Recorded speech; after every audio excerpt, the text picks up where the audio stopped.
Hi there, welcome to our module on dive safety. We don't like them, but we need them, and them are being scuba diving safety rules. No one really likes rules, but diving is obviously one area where we really do need to follow them. Now the rules really aren't all that complicated and they're not hard to follow, but as you know there are quite a lot of them, so you really do have to pay attention while you're diving. Now obviously you've been exposed to safe diving techniques during your certification class.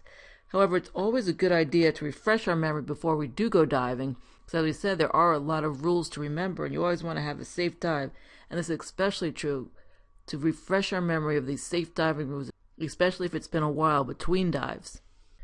Because of course, many recreational divers, me included unfortunately, we don't get to go diving every day or even every month. Maybe we only get to go diving once or twice a year on vacation, or only during the summer months.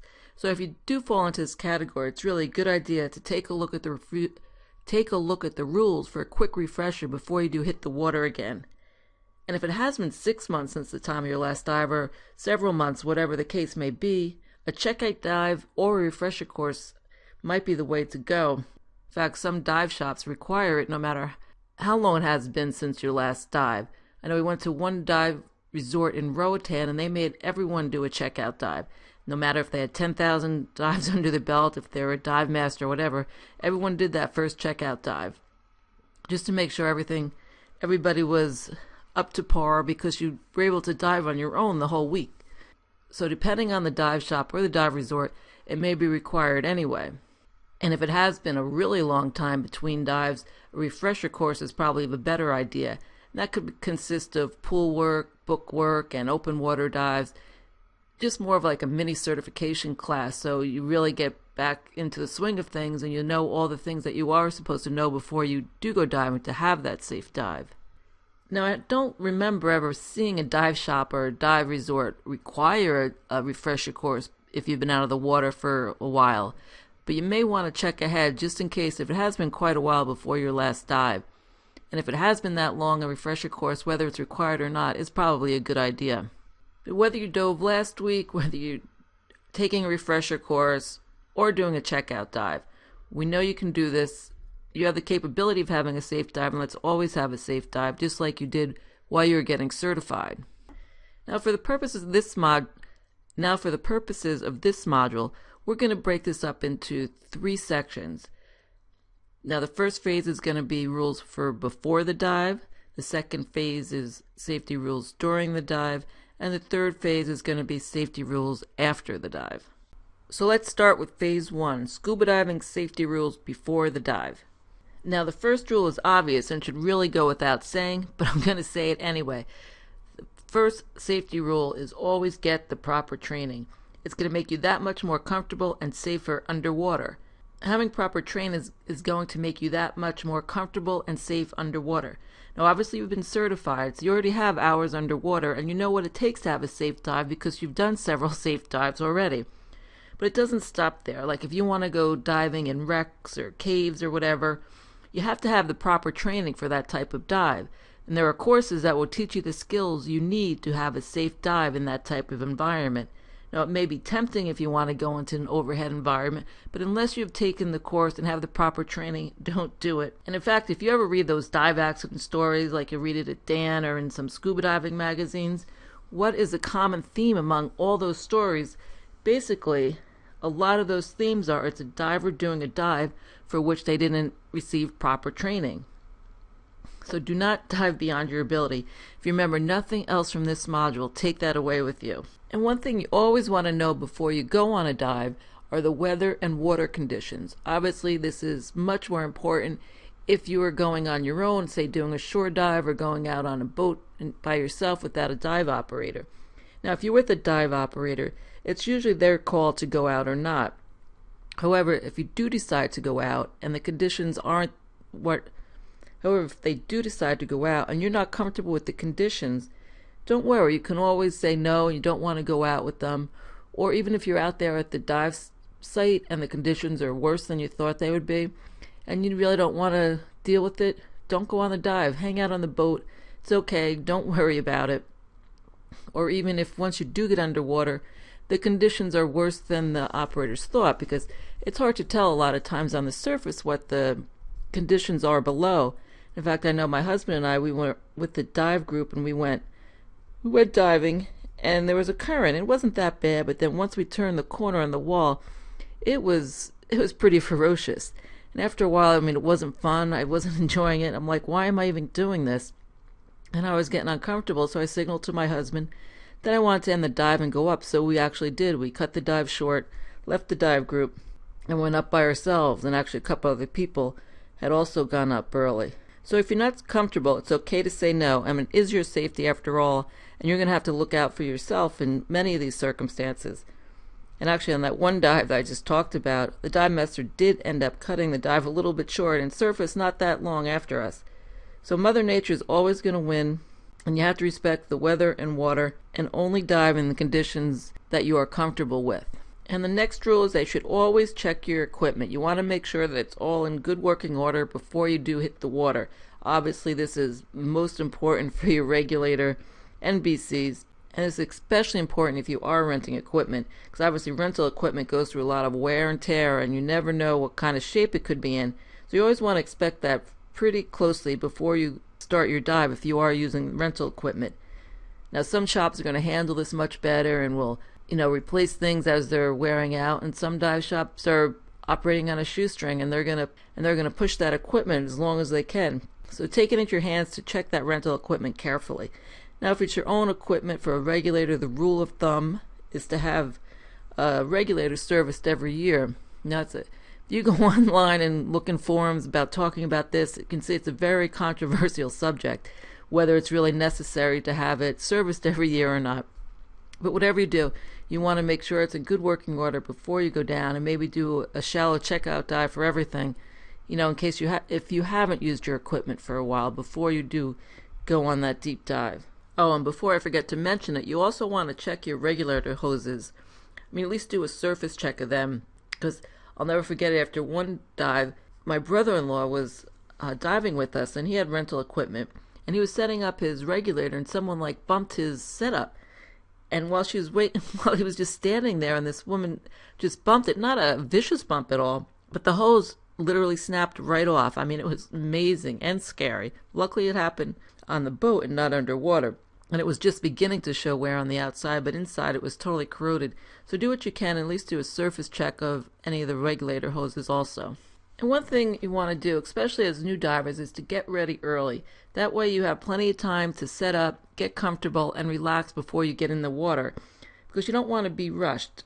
I mean, when you're rushed and you jump in the water and get down, that's when mistakes are going to happen because you don't have time to think it through and relax. So try and get on that boat, suit up early, get ready early, try to be nice and comfortable and ready to go when you finally do hit the water. And of course, this is one that you've heard over and over, at least I hope you have, and especially during your certification class, is to plan your dive and dive your plan. Because you want to have a dive plan before entering the water, and once you're underwater, you're going to want to stick to that plan. So some things you're going to obviously want to know before you go down, and this should be part of your dive plan, is the max depth you want to go to, the amount of bottom time you want to have, how much air you want to ascend with, what the hand signals you're going to use with your buddy to communicate underwater, what steps you're going to take if you do get separated, and what you're going to do if there's out of air emergency.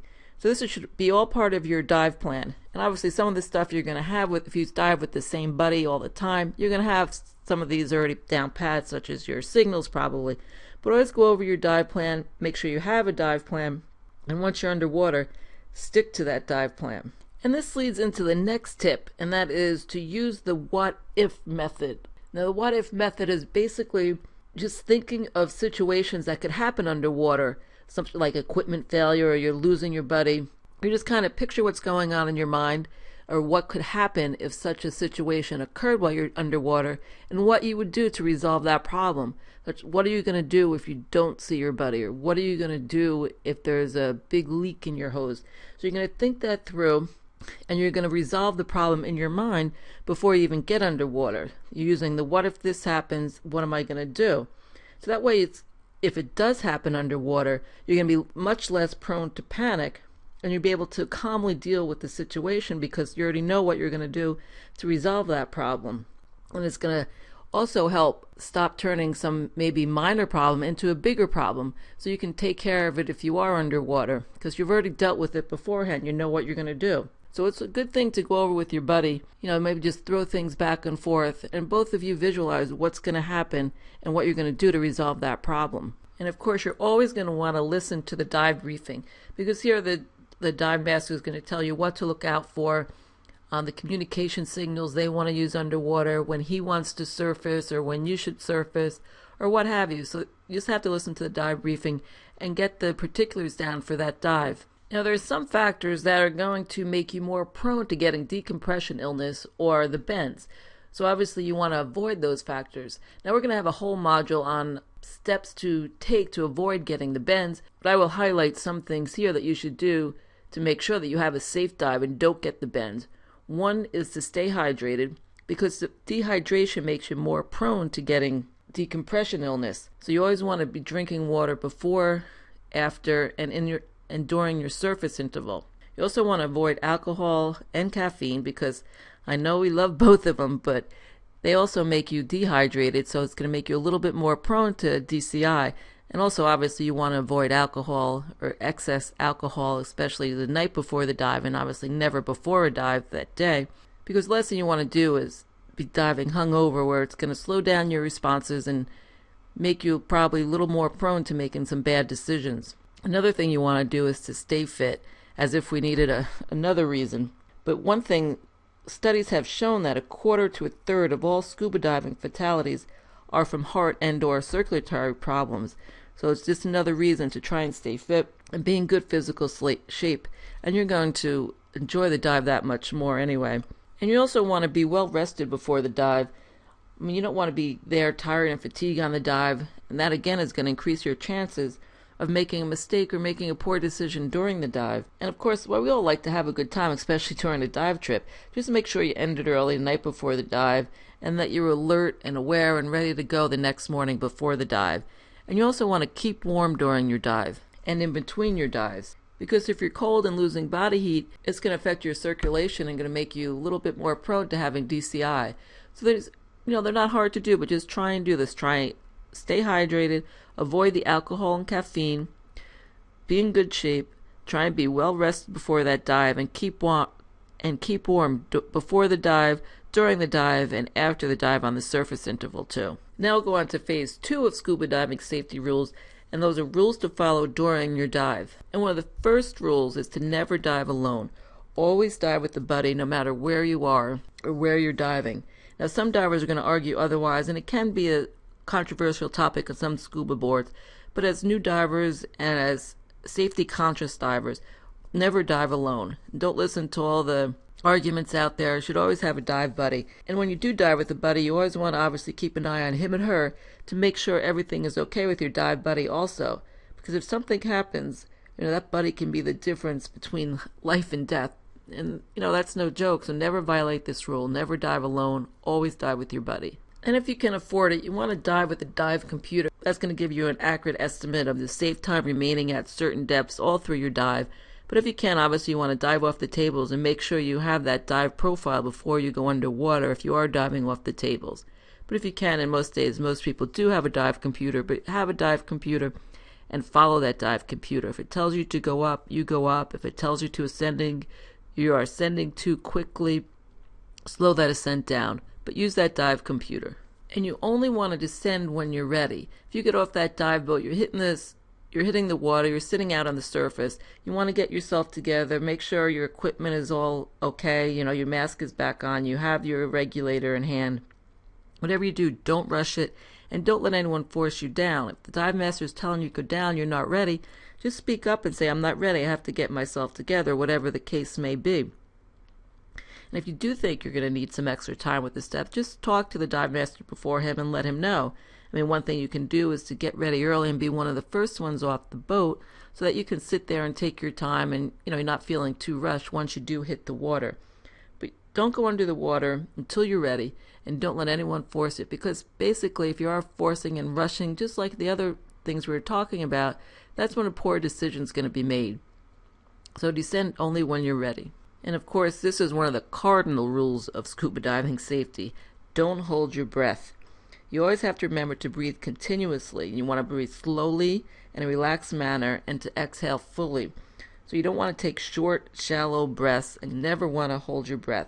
You want to breathe in deeply and slowly exhale. Basically, that's the most efficient form of breathing to use, and you want to continuously be doing that. Because holding your breath underwater obviously can lead to lung injuries and worse. So if you remember nothing else from this module, this is one of those things you want to remember. Never hold your breath. Always breathe in deeply and slowly exhale. And this goes even if for some reason, whatever, someone knocked the regulator out of your mouth. You should continue breathing. If that does happen, you really continue to slowly exhale while you're retrieving that regulator. So you're going to be seeing a small, steady stream of bubbles coming from your mouth as you're retrieving your regulator. And as you are descending, you never want to blow too hard to equalize. We are going to go over all this in the equalization module, but for this module, you just want to make sure you remember to never blow too hard to equalize, because you can do damage to your eardrums that way. So you want to blow fairly gently to equalize, and if that doesn't work, ascend a few feet or use some other tips that we're going to be talking about until your ears clear, and then try descending again. And once you are finished with your descent, you want to take another assessment down at the bottom. And when you first reach the bottom, you want to make sure you have established neutral buoyancy.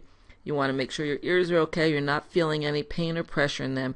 Check your air and your depth. You want to tighten your weight belt and look at all your equipment. Make sure everything's still clipped in, you have everything there. And once you finish your assessment, just signal your dive buddy you're okay, and you can go on and start the dive. You should really make this assessment at the bottom basically part of your standard operating procedures of every dive. Once you get down there, just make sure everything's okay. It only takes, less than a minute probably to get everything there. That way you know you're good to go and begin the dive. And once you are diving, you want to remember to check your gauges frequently. You want to check your depth. You want to know where you are at all times. You especially want to keep an eye on your air. Now, especially the depth, as you're doing a wall dive, it's pretty easy to go a little deeper than you planned for. And sometimes you can't tell unless you have to equalize your ears again. But always make sure you know where you are and it's within your dive plan at all times during the dive for both your depth and your air consumption. And in that vein, and as we were talking about earlier, you always want to listen to your computer. If it's telling you you're approaching the no decompression limit, you should listen to it, ascend a few feet until you have more of a safety margin and you're far from that no decompression limit, or you're far from that decompression zone. You don't want to be pushing the envelope here, and you don't want to go over any of the safe diving limit rules. So always listen to that computer, and especially on your ascent also, because you always want to ascend slowly. And if it's telling you that you're going too fast, slow down that ascent. Now, as much as you can, you always want to be relaxed and comfortable on your dive. Because you're anxious or nervous, it's more likely you're not going to be able to handle an emergency situation. Now, I understand, being relaxed underwater is not just going to happen. It's going to take some experience, and it's going to take a number of dives. And it's normal to feel nervous in the beginning, as you're learning your new diving skills and, getting your first few dives under your belt. So that's perfectly normal, so don't worry about that. In fact, it's even normal to feel nervous getting in the water for the first time after a break. Say you haven't been diving in 6 months and you're getting in that water. And then you might feel a little bit nervous until you're underwater and getting acclimated to everything again. And that's perfectly normal, so don't worry about it. I know even I sometimes, when I first started diving, I hadn't dove for a few months, I'd get a little bit anxious until I was underwater for a few minutes and everything was going fine, and then I just was able to relax again. But just try and stay relaxed underwater and calm, because that's going to go a long way in helping you being able to handle any situations that might come up underwater. And obviously this goes with having more dives. So the more dives you do, you should notice the more relaxed you're going to feel. And if you're on a week-long dive trip, for instance, usually by the end of the week, you're much more relaxed and comfortable and confident in your abilities than you were in the beginning of the week. So really it's just a matter of experience. But just try and keep relaxed and calm down there. But if something does happen down there, you don't want to panic if you can help it. Now we're going to go over this. You're going to have more information on this aspect in this course in other sections. But right here we just want to go over the highlights. Because if something does happen, say a regulator comes out of your mouth, you don't want to panic. So just remember these 4 things. You want to stop. Number 2, you want to just keep on breathing. Obviously not if you don't have your regulator in your mouth. You want to think. And then last, act. So you want to stop, breathe, think, act. Just think of this in your mind and etch that in your mind. So if something does happen, you can go through those things. Whatever it may be that happened, just stop what you're doing. Breathe if you have your regulator in your mouth, depending on what the situation is, obviously. Think about what's happening, what you can do to resolve the situation, which is where that what if scenario that we talked about earlier comes in handy, and then act. Say it is the regulator came out of your mouth. If you can't reach it, take your octopus, put it in. So you're going to stop, you're going to think about it, you're going to act upon it, and then you're going to resolve that situation. And you can do whatever you can do to not panic. Now, I know it's easier said than done. I mean, the first thing you're probably going to want to do is rush to the surface. Before you do that, just have this in your brain. Don't do that. Stop, breathe, think, and act. One thing you want to be aware of are the signs of nitrogen narcosis. And nitrogen narcosis kind of usually appears on deeper dives, and it's going to affect each diver differently. It may not happen to one diver, it could happen to another, but it normally appears on dives of 100 feet or deeper. And sometimes it appears on shallower dives. I mean, there's really no way to tell. But the symptoms of nitrogen narcosis are what you want to be aware of, and they basically said to be similar to the signs basically of being drunk. You said to get a feeling of inebriation, giddiness, or just you're perfectly at peace and contentment, but so much so that sometimes divers are going to take the regulator out of their mouth. And actually, just the other day when I was on my Facebook page, one of the fans of my Facebook page wrote in, I forget what the subject we were talking about, and he was saying that this one diver had nitrogen narcosis and he was going down to like 150 feet.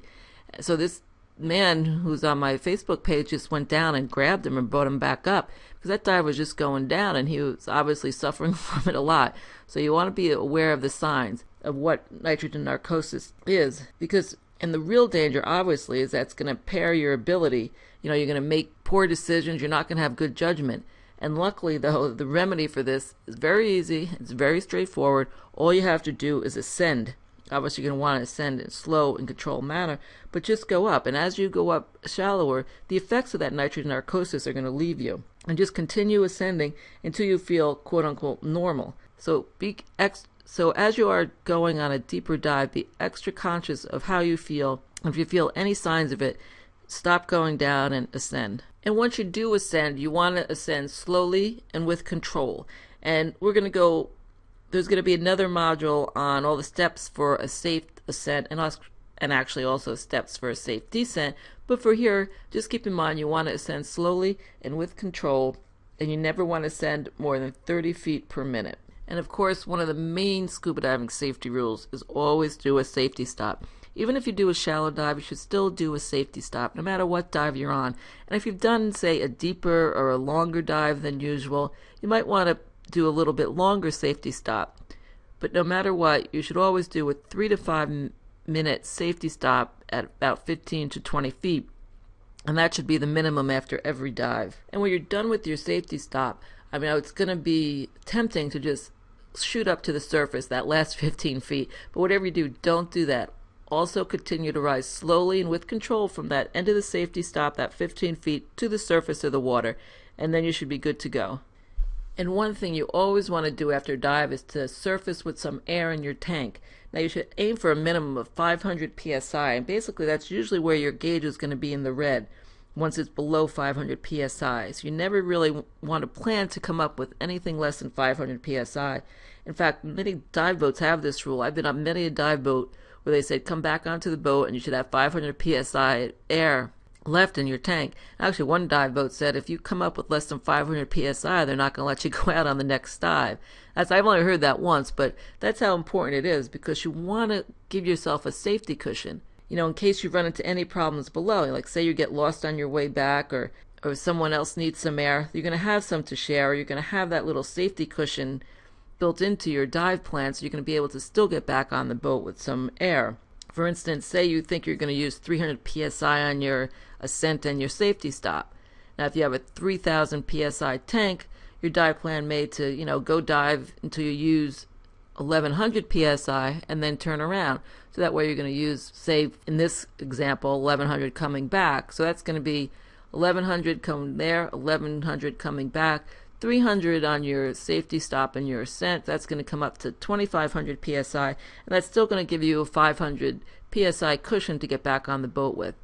But always be aware of that. And if you're going through air quicker than you had planned, signal to your dive buddy and let him know. And then you can turn back to get back on the boat and end your dive maybe a little bit sooner than you planned, which is perfectly fine. But just always be cautious and always leave that safety cushion in your tank when you get on the boat. And as divers, whether we're new divers or not, you always want to practice your skills regularly. You want to practice such things as mask clearing or taking the regulator out of your mouth or air sharing with your buddy or giving your buddy your octopus. You want to practice whatever you think you need. You want to practice all these diving skills regularly. Even your buoyancy skills, emergency skills, and all your general diving skills like we just talked about, because that's going to make you much more confident and safe in the water. If something does happen, you're going to be able to handle that calmly underwater and not panic. And actually a good place to practice many of these skills is during that safety stop, which you have to take. You might want to take off your mask, or you might want to try clearing your mask, or take your regulator out of your mouth while you're at your safety stop. Make sure you can do it, and so you're more comfortable with all these things. So at your safety stop, you're just hanging out anyway, so it might as well just try practicing these skills to keep yourself up to date and more confident in your ability to handle anything that might come along. And that brings us to phase 3 of scuba diving safety rules, and those are scuba diving safety rules for after the dive. And one thing you may be surprised to hear, but may welcome the rule, is to avoid exercising after diving. And while it's not conclusive, there is evidence that suggests that hard exercise after a dive is going to increase your chance of getting DCI. If you want to take that to heart, you just sit back, relax, have a cold drink, and enjoy yourself after the dive. And Dan, Divers Alert Network, they basically recommend waiting 24 hours after a dive before exercising. So there's your excuse. You don't have to go do any hard exercise after that dive. So try and wait 24 hours before you engage in any hard exercise. And of course, you want to wait to fly after diving. And we're going to go into all the specifics in another module on flying after diving, but basically a quick and dirty rule of thumb that's going to keep you the safest is to wait at least 24 hours after your last dive before you get on a plane or go up into high altitude, such as crossing over a mountain. There are rules for a little less than 24 hours. We'll go into that in full detail in the other module, but basically quick and dirty rule of thumb is wait 24 hours after you dive before you get on that plane. So there you have it. You have these steps to follow to have a safe dive. And if you follow all these steps, you will greatly increase your chance of having a safe dive. Now, no dive can be guaranteed to be 100% safe, but if you are able to follow these rules, your chances of having that safe and uneventful dive, which is what we all want, will increase greatly. So the main takeaway tips for this module is to never hold your breath, ascend slowly and with control, don't dive beyond your ability or your training, you never want to dive alone, and you want to wait to fly after your dive. So they're all pretty simple. So if you even forget all the other steps that we talk about, all those other tips, just remember these 5, and you're going to greatly increase your chance of having that safe dive. Remember, never hold your breath, ascend slowly with control, don't dive beyond your ability, don't dive alone, and wait to fly. So congratulations, you finished this module, and I know you're going to have a safe dive. So that concludes this one, and we'll see you on the next module.